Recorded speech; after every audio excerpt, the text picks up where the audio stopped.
Հայաստանի փոխվարչապետ Մհեր Գրիգորյանը 2025 թվականի մայիսին կոռուպցիայի կանխարգելման հանձնաժողով է ներկայացրել 2024 թվականի գույքի և եկամուտների տարեկան հայտարարագիրը։ Որպես անշարժ գույք փոխվարչապետը հայտարարագրել է համատեղ սեփականության իրավունքով 1 անհատական բնակելի տուն և 1 հողամաս Արագածոտնի մարզի աշտարակ համայնքում, ինչպես նաև 1 բնակարան և 2 ավտոտնակ Երևանի կենտրոնում, որոնք տարեվերջում պահպանվել են։ Որպես տարեկան եկամուտ Գրիգորյանը հայտարարագրել է 24 միլիոն 326 հազար 151 դրամ աշխատավարձ վարչապետի աշխատակազմից, ինչպես նաև 17928 դրամ տրված փոխառությունների դիմաց ստացված տոկոս, 125717 դրամ և 24214 դոլար այլ եկամուտներ Արշին բանկից։ Փոխվարչապետը 500 հազար դոլարի չափով ավանդ ունի բանկում։ 2024-ի տարեվերջում Գրիգորյանի բանկային հաշվին եղել է 7 միլիոն 88 հազար 537 դրամ, իսկ կանխիկ միջոցները կազմել է 50 միլիոն դրամ։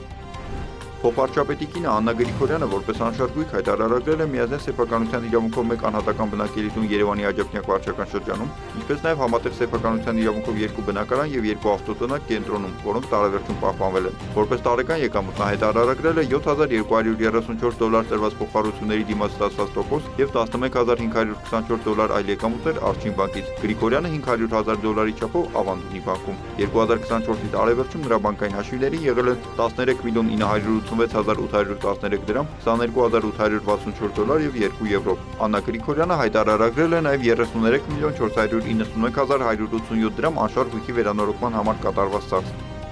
Փոխվարչապետի դուստրը Եվա Գրիգորյանը որպես շարժական գույք հայտարարագրել է 2022 թվականի արտադրության Mercedes-Benz Magnich ավտոմեքենա, որը տարեվերջում պահպանվել է։ Որպես տարեկան եկամուտ նա հայտարարագրել է 3 միլիոն 705 հազար 78 դրամ աշխատավարձ կենտրոնական բանկից։ Գրիգորյանը 50% բաժնեմաս ունի Links Creative ընկերությունում։ 2024-ի տարեվերջում նրա բանկային հաշվին եղել է 113 հազար 186 դրամ։